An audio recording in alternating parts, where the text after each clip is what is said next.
Okay, so you gotta set the scene, right? It's the early '90s. My nanny's house is like the hub for everybody, right? My nanny has 6 kids. So she had 3 girls and she had 3 boys, and my papa is one of those boys. Okay, and then one of them, which is the middle boy, was really really fucking smart, but he was also really fucking dumb. And he learned how to manufacture methamphetamine when he was in the army. And when he came home from the army, AWOL, he came home making meth for everybody. And he really started a good trend on Meth Mountain. He was at one point in time most wanted a couple of different times, different counties, and for the state of Alabama. That was a good time. But Glenda, which I called Aunt Glenn, not Aunt Glenn, Aunt Glenn at the time. She was one of the twins. Brenda and Glenda were the twins, and they were usually one of the two of them are the ones that usually babysat me. And Glenda ended up with me most of the time because Brenda had kids and grandkids of her own. So me and Aunt Glenn used to go squirrel hunting all the time. That was like one of the biggest parts of my childhood was squirrel hunting. And when I tell people, they're like, "Oh, you know what?" Yeah, no, we were looking for a man. We were not looking for squirrels.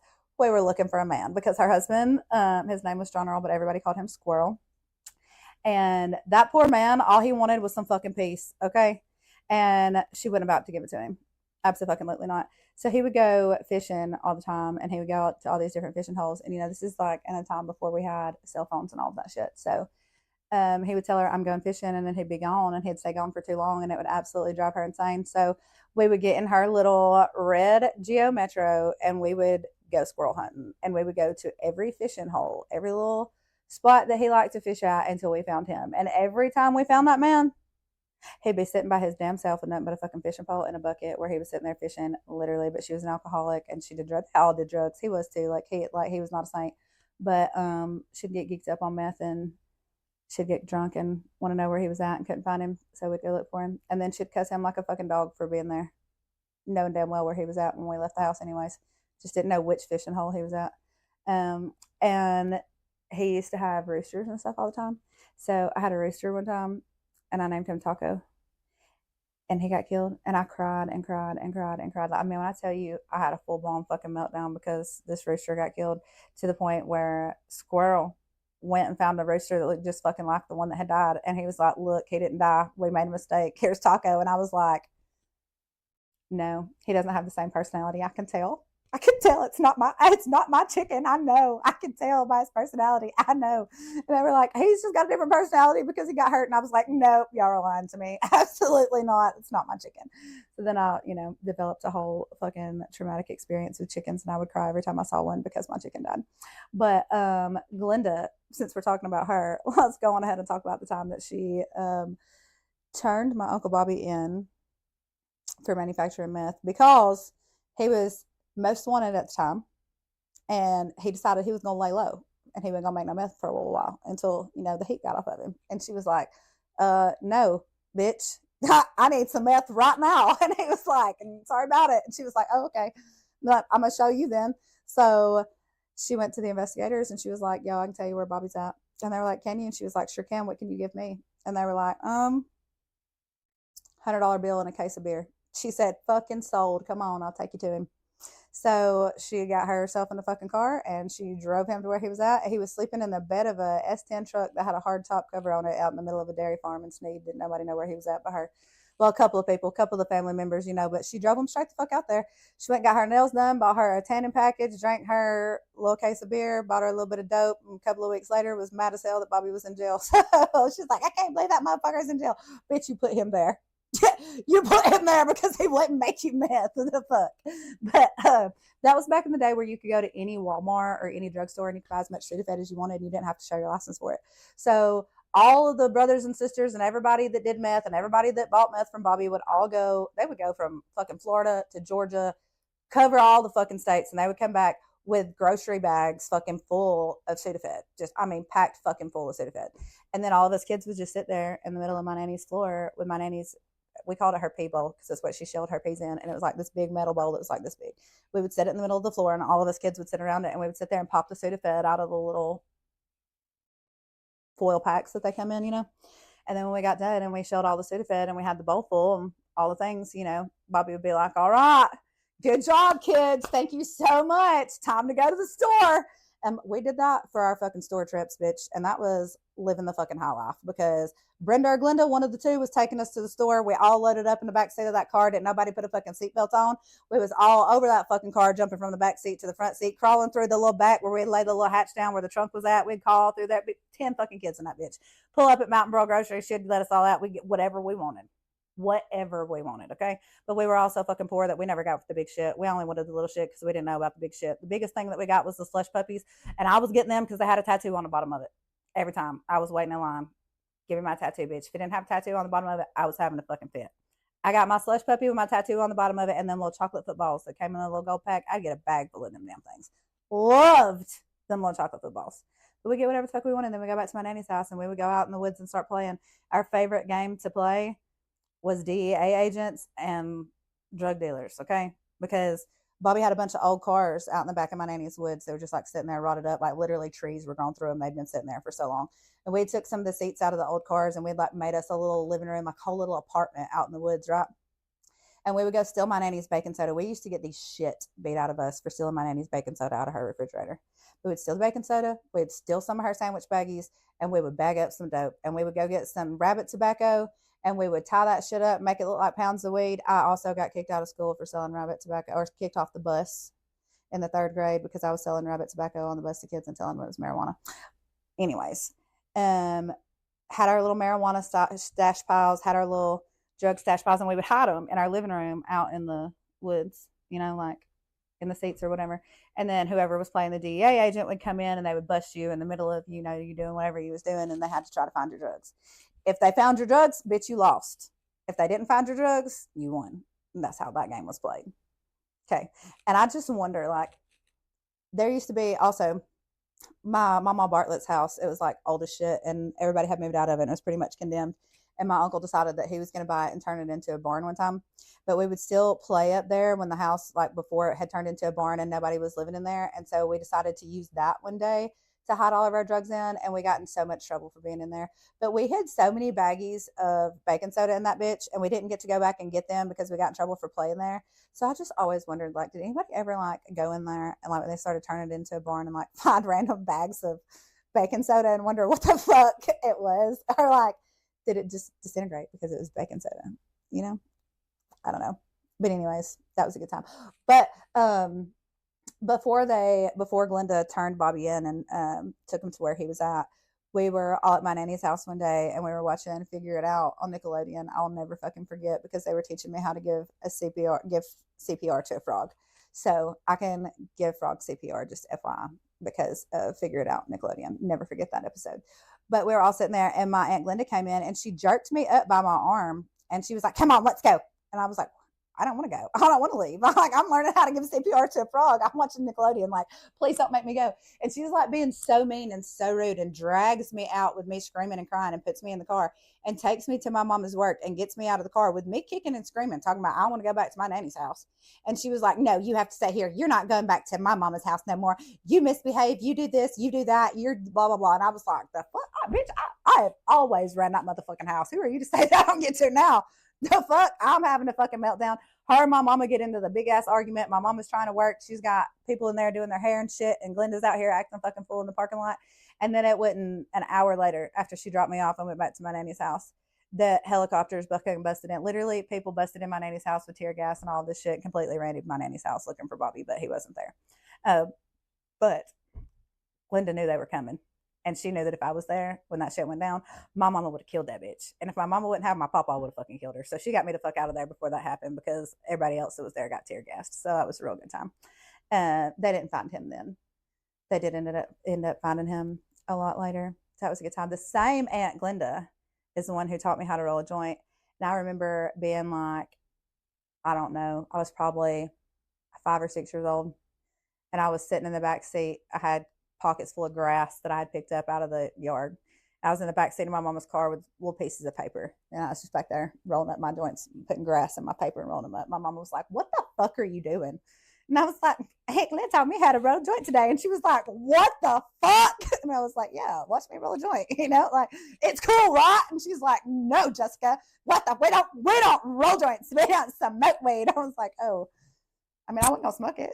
I was just rolling it. I'm rolling it for them. And at this point, she had me rolling joints for them. That's why she taught me how to roll joints, was so I could roll joints for them. So I thought there was absolutely nothing wrong with it, because also my papa, he's up here rolling joints all damn day long, and he's picking all the seeds out, and and I loved when my papa rolled his joints, because he didn't just roll one joint at a time. He'd roll the whole bag, and he'd put them all in this little box, and like every time he wanted a joint, he'd just pull a joint out, he'd smoke it. So when he got his bag out, broke it all up, picked all the seeds and stems out, rolled it all up into joints, and then I got to keep the seeds and stems, and I fucking loved that shit. I'd go feed them to the birds. He'd be like, here, Jesse, go feed the birds. I didn't know that I was throwing them out for them to grow, because they grew right next to his house. He had all kinds of weed, marijuana plants growing next to the fucking house. I didn't know what they were. I'm feeding the birds. I love that shit. I couldn't wait to feed the birds. I'd be like, hey, Papa, you got seeds for me to feed the birds? And he'd be like, hold on, Jesse. This is also the same Papa that would let me lick his goody powder wrappers. That's why still to this day, I can't take goody powders, because I love them. Love them. If I see somebody taking a goody powder, can I have your paper? They'll look at me like I'm fucking insane. I just want to suck on the paper. I loved that shit. I don't know why. These motherfuckers used to let me suck on their fucking goody powder wrappers, because they'd be like, I want some. And they'd be like, you want some? I'm like, yeah. So fucking let me suck on their papers. What it is. They also used to let me eat matches. I don't know why I did that, but I used to crave fucking matches. My papa would be like, well, if you want to, go ahead. So I'd burn the match, chew on that shit. Just there. I was like 4 or 5 years old with a whole big ass box full of those big fucking matches sitting on my papa's porch, just like chewing that shit one right after the fucking other. Like, who lets a kid play with matches, first of all? Like that, and then you let me eat them? Like, what? You let me light them and eat them? I feel like the lighting them was probably the worst part, because I'm literally fucking a small child. Fuck. That is what it is. That was a good time, though. Nobody was ever allowed to touch me or hurt me in any kind of way. I'll tell you that right now. All them crackheads, fuck no. They'd kill you if you tried to lay a finger on me. That was not fucking happening. Did they teach me how to roll joints? Yes, the fuck they did. Did I know what the difference in white and green was when I was fucking 7 years old? Yes, the fuck I did. Did I watch them make meth in my nanny's fucking front yard next to her water hose and fucking jars? Yes, I did. Did I go get coffee filters for them to strain the shit? Yes, I did. Did I watch them fucking wrap a fucking rubber band around my cousin Jeremy's arm when he was like fucking 14 and shoot him up with dope in the front yard? Yes, the fuck I did. And I thought that was normal everyday fucking life. I did not know that there was anything wrong with that, like, at all. I feel so bad for Jeremy. He's in jail now. And he has literally had a hard night life. And I hate when people say that drugs are a choice, because that kid never had a fucking choice. He was 14 or 13 the first time they held him down and shot him up because they thought it would be funny. He never had a fucking choice. He's been addicted to it ever since. He's always been in and out of jail and prison. And I will never forget, because obviously Glenda is like a big part of my childhood, and I love my Aunt Glenn. As much as I'm talking shit about her, it's really not talking shit. I'm just telling you the facts. I did love her, and she was a big part of my life. Jeremy was her son. Okay. And she got pregnant with Jeremy when she moved. She went to Indiana, I think it was. Was it Indiana or Illinois? But she had moved up there. Pretty sure it was Indiana. And she had met this man named Fast Eddie. Okay. I don't know his real name. That's what we called him, Fast Eddie. She met Fast Eddie. Fast Eddie came back to Alabama with her. They got married. My papa and his brothers, apparently something had happened between Fast Eddie and my Aunt Glenda. She called her brothers, and her brothers were fucking crazy, so they bopped up over there, and they was like, hey, look, you want to die or you want to leave? And he was like, I'll leave. Cool. So he goes back to Indiana, right? And she's pregnant and has a child. And this man doesn't know about this child until this child is 16 years old. Okay. She calls him up when this kid, Jeremy, turned 16. She's like, hey, by the way, you got a kid. And he's like, what? And she's like, yeah, you got a son. His name's Jeremy. And he was like, what the fuck? I'm married. I done got remarried, blah, blah, blah, whatever. And she was like, oh, I'm taking you on Jerry Springer. And he was like, for what? She's like, because you're married to me and married to her. I'm taking you on Jerry Springer. They literally had not spoken 16 years. Okay. So she calls up Jerry Springer show, and she's like, hey, yo, I want to come on the show. Jerry Springer's like, fucking bet. This is Redneck Heaven right here. Come on, bitch. Bring a friend. So she calls up my mama. This is 1998. And she's like, hey, Susan, let's go on to Jerry Springer show. And my mom was like, I don't know about that. And Glenda's like, Yeah, they're going to give us a shopping spree. We get first class flights. We get to ride in a limo, all these things. My mama was like, fucking bet I'm going. So they load up. They go to the airport to go to Chicago to film the Jerry Springer show and for them to meet Fast Eddie, right? They get there. First of all, there is no 5-star hotel. The hotel's name is the 5-star hotel. You can rent it by the hour. All right. Um, the $1,000 worth of shopping spree that they got, that was vouchers to the hotel gift shop, which was also a sandwich shop for them to eat with because they did not give them money to eat on or anything like that. All of that had to be taken out of their $1,000 vouchers that went for the hotel. Okay, then they get them there on set of the show and they're like, all right, look, you got to wear the clothes that we give you because they're easier to rip off, basically. Like we fixed them to where if you pull on them, they're going to rip. You got to pull hair, you got to cuss, you got to say this, you got to say that. And if you don't do all this, we won't give you your plane ticket home. You have to figure out your own way home. And my mom was like, all right, fucking bet. You want a show, bitch? I'll give you a show. And I'm going to tell you right now, you show one goddamn fat roll. She was talking to Steve. Okay, everybody knows Steve, bald-headed Steve, that was the security on the show.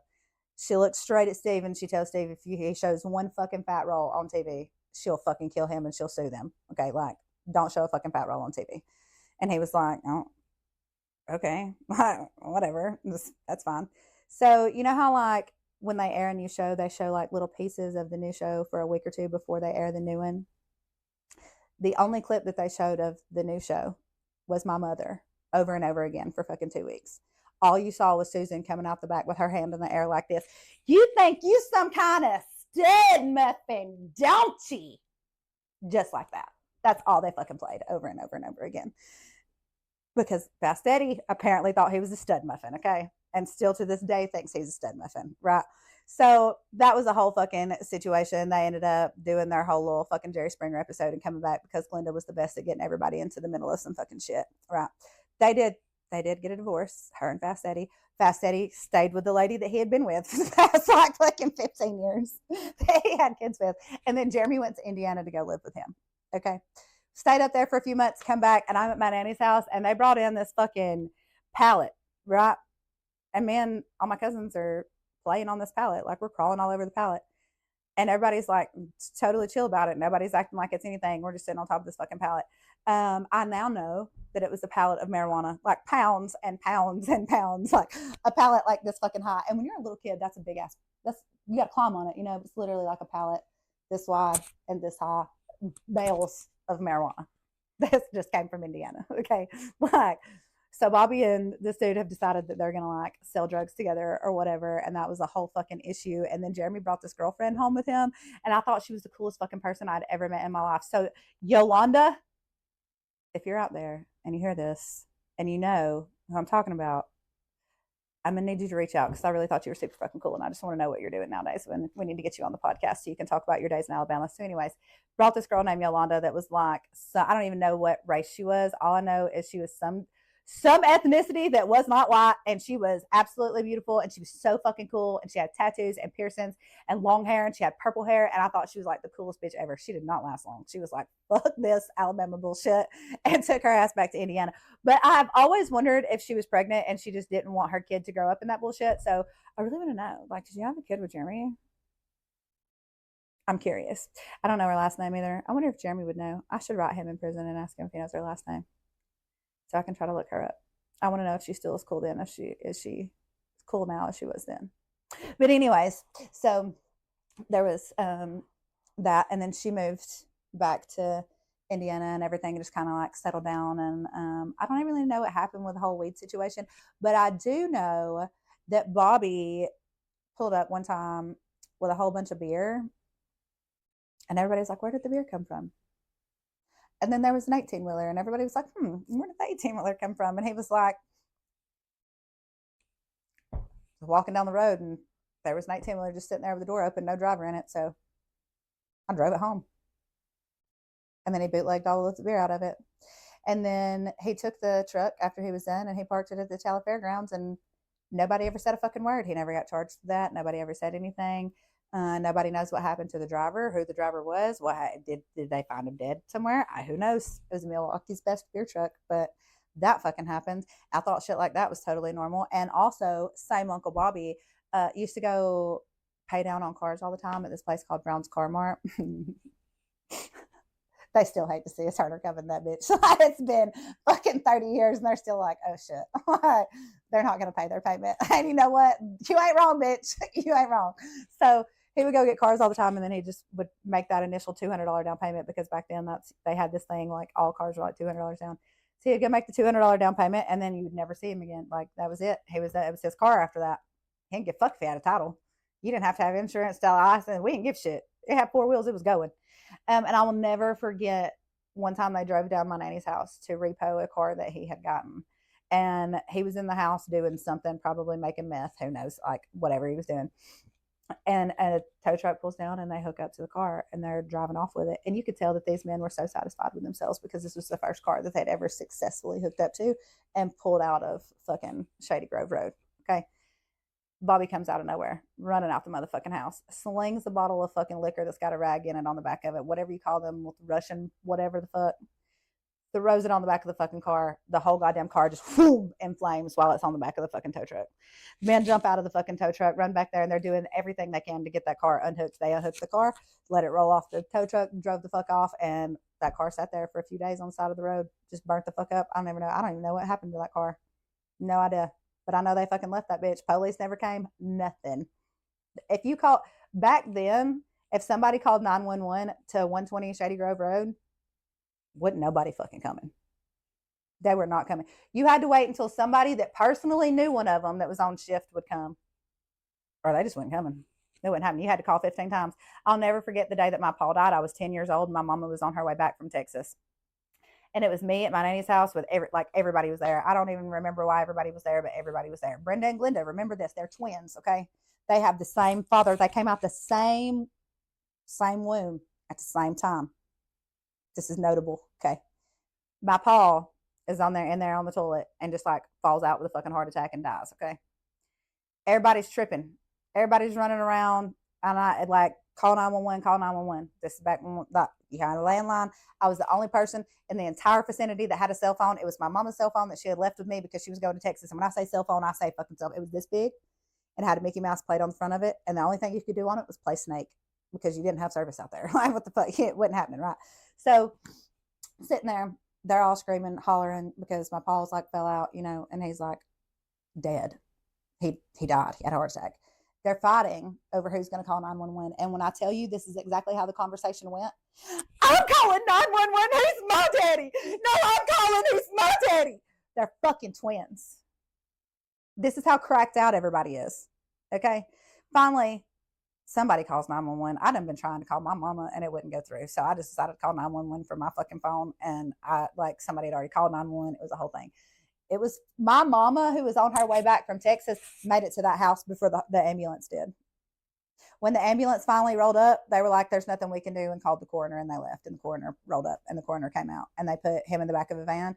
They left. They took him to the funeral home, and then they brought him back in the casket, and he stayed in my nanny's living room in the casket for 2 days until we buried him. And we had the view and the funeral, everything in my nanny's living room. We all stayed at the house with my nanny, with his casket in her living room for 2 days.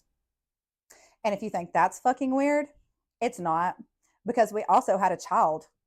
We also had a child's funeral at my nanny's house, and that child's casket with that child's dead body in it laid under. And I remember playing underneath that child's casket because I had the curtains under it and I sat under it. But my cousins had a baby who passed away from SIDS. They had 2 babies actually that passed away from SIDS, but they had one of the funerals that I remember being at.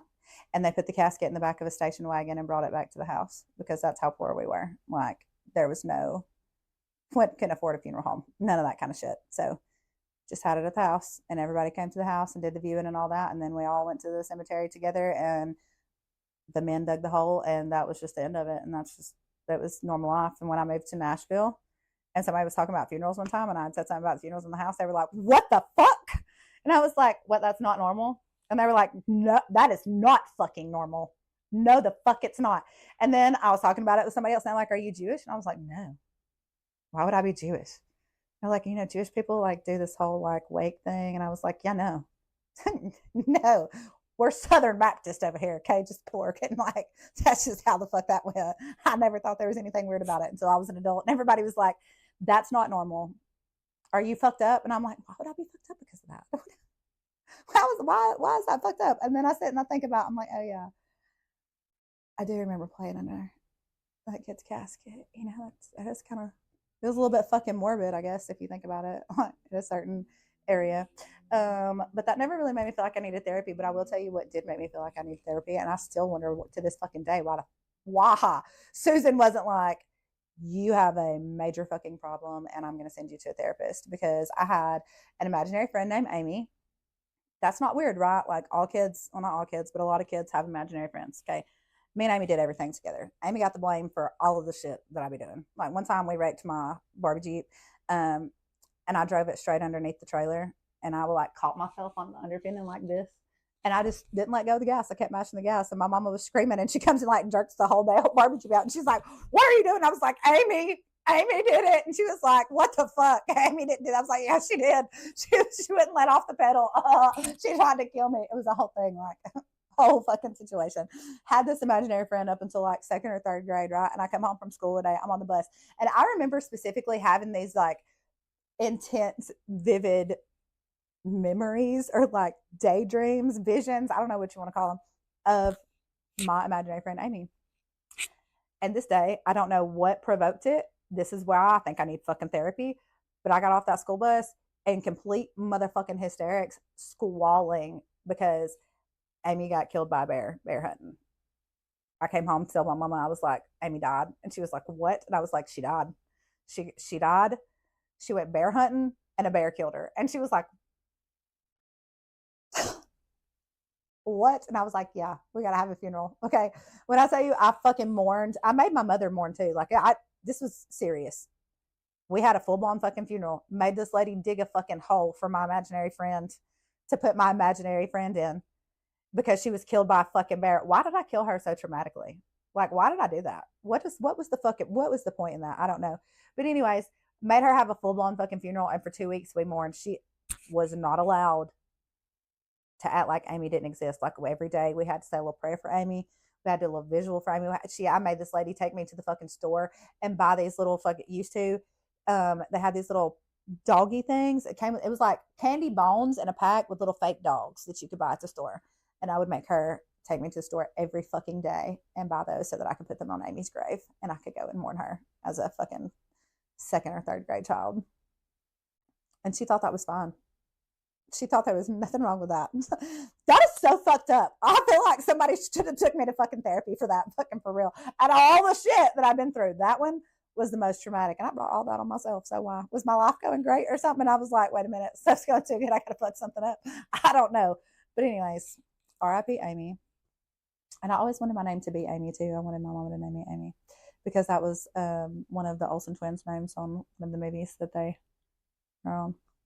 But anyways, Amy and Amanda, I think was the names, and I wanted to be Amy. But yeah, some good times. What else? What else about my childhood was fucked up that I didn't think was fucked up until I was older and told people about it, and they were like, "What the fuck?" Oh, I gotta think. I don't know. It's not even like living without power and water and shit like that. That was so fucking normal that I still don't think that was fucking traumatic. Like I remember being a teenager and walking to my papa's house across the fucking pond so I could plug up my straightener and straighten my hair because we didn't have fucking power. But it never really bothered me. I don't know. It was just like, oh, somebody's got power. We'll just go wherever the power's at. It's not a big deal. Go wherever the water is at. Not an issue. I do remember one time though, I was very prone to getting hurt. I got hurt all the time. And I don't know if it's because I was a bad kid or they just didn't give me good supervision. But I remember one time I fell and I busted my eye open and everybody was scared of Bobby. Bobby was like the person to be scared of. All the kids were scared of Bobby. All the people were scared of Bobby. Like, everybody was scared of Bobby. Bobby was just a big motherfucker and he was mean, really fucking mean. But he had this girlfriend named Juanita one time. Her name Juanita. Everybody called her Skeeter. I loved her. She was really fucking cool too. She was more of a man than Bobby was. But anyways, I fell and busted my face open and my whole fucking eye was swollen. I like had a big gash on my forehead. And I look up and the first fucking person that's running towards me is Bobby. And when I tell you he's running fucking full force, I was scared to death. I thought he was fixing to jerk me up and beat my ass for falling.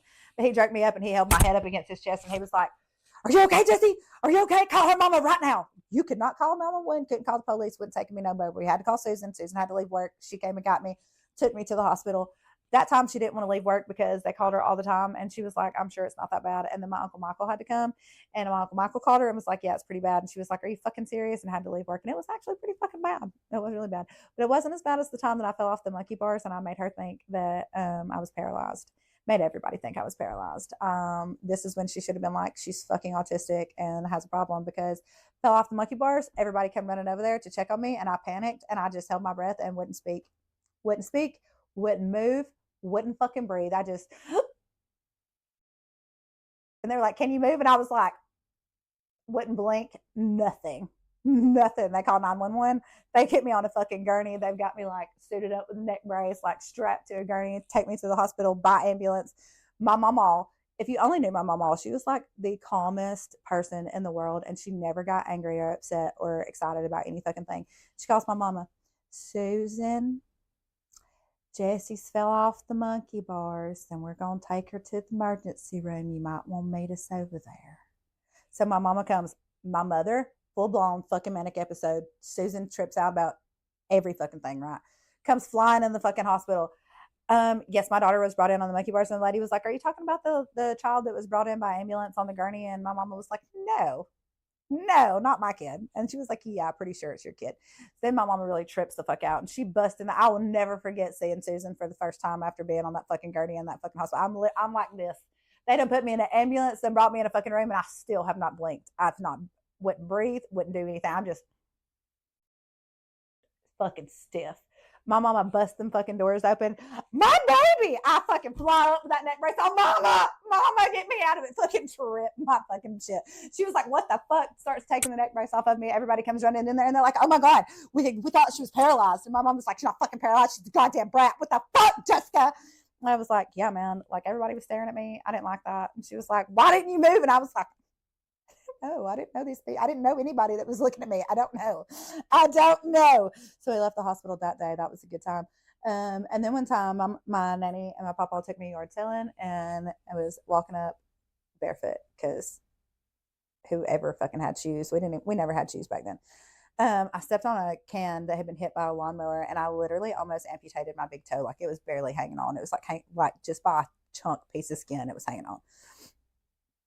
I didn't even feel it. Like, I'm just walking around dragging a fucking toe across those people's yard, and there's blood everywhere. And somebody was like, oh my God, there's blood. And then they figured out that it was coming from my foot. And my papa was like, well, God damn, Jesse, now we can't go to no more yard sales. What the fuck? And he puts me in the back seat of his car, and he's like, here, hold your foot out the window. Because he didn't want blood all in the back seat of his car, right? So he wraps my foot up with his shirt, his work shirt, and has me hang my foot out the back window of his car. And he's like, well, goddamn, we got to go call her mama or something. Fuck, shit, can't wait. Call Susan. So I had to leave the yard sale to go to my nanny's house to call my mama because, no cell phones. So we get back to my nanny's house. He calls my mama, and my mama's like, what the fuck ever. It's probably just, she's probably being dramatic. My papa was like, no, not this time. No, really not. Like, I think you should come. So again, my mama comes, takes me to the emergency room, and I had to have 12 stitches in my toe to connect my toe back to my foot at 5 years old. But my Uncle Michael came, and he gave me $5 and an honorary police badge because I didn't cry. I was very calm the whole time. Even when they gave me the shots and the stitches, I was just like, oh, cool. My mom was like, didn't you feel anything? And I was like, sure don't. I just don't want to be here. It's a good time. I'm really surprised I didn't call DHR on her as many times as I had to go to the emergency room. Maybe it's because I was never in her care when I got hurt. I was always in somebody else's care. It's fine. They never paid attention. They was just like there. The only time you got paid attention to is if you were dirty. If you got dirty and Brenda or Glenda saw you dirty, absolutely not. They was picking your ass up by the arm, dragging you in, giving you a fucking bath, pulling your hair back up out of your, fucking tight as they could get that shit, putting bows in your hair, putting little dresses and shit on you, and be like, you can't be dirty, Jesse. What do you mean I can't be dirty? And then they would make you sit in the house and just watch cartoons and wouldn't let you go outside and play because you got dirty and you couldn't get dirty because they were cracked out, and you had to be clean. Real clean too. And then they'd spit wash you and shit. Oh God, that was fucking worst. The worst. But you wouldn't go nowhere fucking dirty. Hell no. Wouldn't get out with them bitches dirty. Not with Brenda and Glenda. You get out dirty with anybody else, they didn't give a shit. You look like a little homeless kid, fucking hobo. They acted like you didn't belong to them, no way. But Brenda and Glenda was going to make damn sure you were fucking clean. And everybody wants to talk about, oh my God, I'd never leave my baby with a crackhead. Listen, I'm telling you right now, them crackheads took better care of me than anybody else ever fucking would have.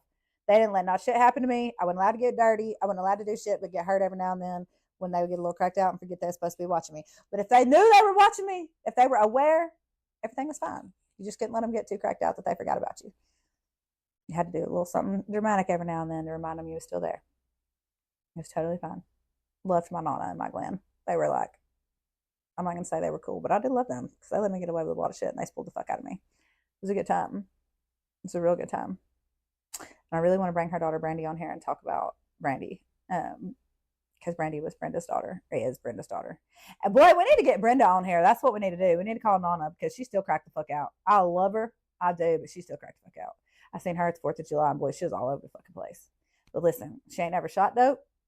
She only eats the shit. So leave her fuck alone. And she raising somebody else's kids right now. Somebody else that's cracked out. She little kids, like her grandkids' age that she's out here raising. But again, they better off with her than they are with their own damn mama. Because she'll make sure you fed. She'll make sure you clean.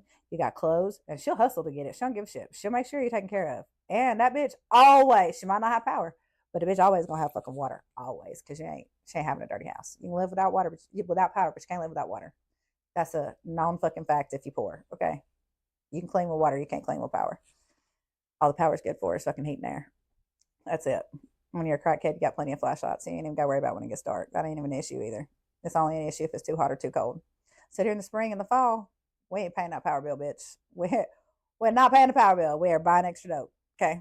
We'll make sure the power bill gets paid when it starts getting cold. We'll go sit in the line at the fucking Red Cross, wherever the fuck we got to, and get that shit paid. It's a good time. What else is here? Oh, my mama used to go and buy food stamps from everybody. All the crackheads that had all the kids. She would, like, every month, she would hit them all up and she'd go buy their food stamps from them because they sell their food stamps for 50 cents on a dollar. And my mama didn't get food stamps because she worked too many jobs. So she would go buy all their food. And then, like, we would be like, oh, yay, we get all this food. My mom would be like, we're not buying groceries for us. And we'd be like, what the fuck you mean we ain't buying groceries for us? She'd be like, we're buying groceries for them. What do you mean you bought their food stamps to buy groceries for them? The fuck? But she would buy their food stamps, and then she would half whatever she bought from them, and half of it would go towards our household, and the other half she would buy all kinds of shit for those kids because she knew that they weren't going to get to eat, because if my mama wasn't the one buying the food stamps, they were going to trade them for dope. So my mama would just keep boxes of food, and then when their parents would come back around and they'd be like, hey, we don't have no food, my mom would be like, oh, yeah, you do. Here you go. Here's your box. And she'd give them a box every time they came to the house full of food that she bought with their food stamps that she bought from them, because she knew if she didn't buy the food stamps, the dope man would get them, and the kids wouldn't get no food. Good times. Good times. It's actually fucking pretty wild because everybody looks at me and they look at my childhood and they're like, wow, Susan wasn't on drugs? No. Susan was never on drugs. Ever. Was she fucking batshit crazy? Absolutely. Had she been medicated? Yes, she should have been. But she was never on drugs. Everybody be like, oh, your mama didn't do dope. Your mama didn't do this. No, Susan, no. Absolutely not. Susan never even tried it. First time she ever even tried pot was because I fucking put it in a cookie and gave it to her when she was doing chemo. Bitch never smoked a cigarette. Nothing. None of that shit. Absolutely not. She's just bipolar and fucking crazy. Yes, we went without power and water, but not because Susan bought drugs. Everybody else in the neighborhood was without power and water because they spent their money on fucking dope. We were without drugs because my mama wrote bad checks to take us out to eat, or wrote bad checks to go buy fucking what the fuck ever, or because she saw a fucking day bed at a yard sale that she just had to fucking have on the way to go pay the power bill. And then, you know what? We just figure it out later because that's just how shit went. That's how it fucking worked. So that's how we lived life. But no, Susan was never on drugs. She took care of everybody else's kids that were on drugs. And she made sure that everybody got to eat and everybody got a goddamn pumpkin at fucking Halloween and everybody got Christmas. But fuck, we's gonna go without power every now and then. Don't worry about it though. You ever been spunking? That's where you go stealing pumpkins. It's a really good time. We need to take you this year. We need to do a whole spunking trip. But yeah, it's called spunking. And it's when my mama couldn't afford to buy a pumpkin for everybody in the neighborhood, everybody that didn't have a pumpkin, and I wasn't allowed to have something if everybody else couldn't have it too, because that wasn't fair. So she made a way to make sure every fucking body got something, and so we thought it was fun. It was a fucking blast. We loved it. But we'd all load up in my mama's car and we would go spunking, and we would ride around the country club and the nice neighborhoods where the big houses were, where all the money was at, and we would pick our pumpkin from the car. And then somebody would get out of the car and run up in the yard and steal the pumpkin, and then we would drive off. It was kind of like rolling yards, but it's pumpkin. And then one year, it was the last year we ever went. We were in the country club, in Albertville, and there was a huge pumpkin. I mean, it was like, it stood like this tall. It was a big ass pumpkin, and I wanted it. I wanted it real bad. Okay. And my mama had just started dating Kevin.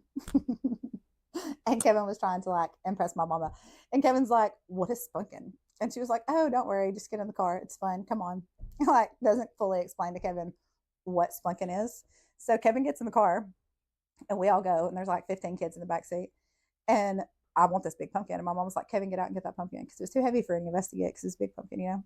And Kevin was like, "You want me to steal it?"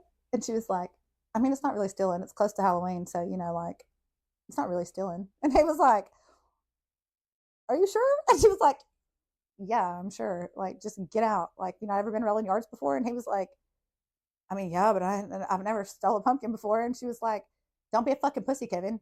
It's called spunkin. Get out and get the fucking get out and get the fucking pumpkin, Kevin." So back in the day, if you only knew Kevin, okay, Kevin wore Jinko pants. If you don't know what Jinkos are, it is like where the leg of the pants is this fucking big, and they wore chains on their pants, okay, because he was a skater boy, right? So Kevin gets out in his baggy Jinko pants with his chains and shit on his pants, and he goes to bend down and pick up this pumpkin. And as he's got his hands underneath the pumpkin going to pick it up, this man is standing behind Kevin. He just came up out of nowhere, and nobody saw the man. All we hear is, "Hey man, what are you doing?"